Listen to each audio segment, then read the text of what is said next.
নমস্কার বন্ধুরা, আজকে আরেকটা নতুন রেসিপি নিয়ে চলে এলাম আপনাদের কাছে। মশালা এগের জন্য প্রথমেই এগগুলোকে বয়েল করে নেব। তারপরে ওইটার মধ্যে নুন, হলুদ আর লঙ্কার গুঁড়ি দিয়ে ভালো করে মাখিয়ে গরম তেলের মধ্যে দিয়ে লাল করে ভেজে নেব। ভাজা হয়ে গেলে ওই গরম তেলের মধ্যে শুকনো লঙ্কা, গোটা জিরে, তেজপাতা আর একটু সামান্য চিনি দিয়ে দেবো। চিনি দিলে নাকি গ্রেভির রঙ খুবই ভালো হয়। ভাজা হয়ে গেলে ওইটার মধ্যে বাটা পেঁয়াজ দেবো। পেঁয়াজ বাটাটাকে ভালো করে ভেজে ওইটার মধ্যে রসুন বাটা দেবো।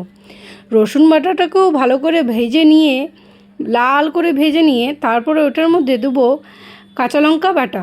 কাঁচা লঙ্কাটাকেও একটু ভালো করে নেড়ে চেড়ে ওইটার মধ্যে দেবো একটা টমেটো দিয়ে দেওয়ার পরে ওইটার মধ্যে দেবো নুন, হলুদ, শুকনো লঙ্কার গুঁড়ো, জিরে, ধনে আর আপনার কিচেন কিং এর একটু গরম মশলা দিয়ে ভালো করে ভেজে ওইটার মধ্যে একটু জল দিয়ে দেবো, তাহলে মশলাটা পুড়বে না। মশলাটা যখন একদম তেল ছেড়ে দেবে, লাল হয়ে যাবে, তখন ওইটার মধ্যে আরেকটু জল দিয়ে আর ওইটা ফুটে উঠলে ওটার মধ্যে ভাজা ডিমগুলোকে দিয়ে দেবো। ভাজা ডিমগুলো দিয়ে আরেকবার যখন মশলাটা ভালো করে ফুটে যাবে, ডিমগুলোর সাথে ভালো করে কষা হয়ে যাবে মশলাটা, ওইটার মধ্যে দেবো উপর থেকে কসুরি মেথি দিয়ে আমি নামিয়ে দেবো ডিমটাকে। আপনারা চাইলে উপর থেকে একটু ঘিও দিতে পারেন। ঘি দিলে সেন্টটা খুবই ভালো হয়। আর দেখুন এখানে রঙটা আহা দারুণ।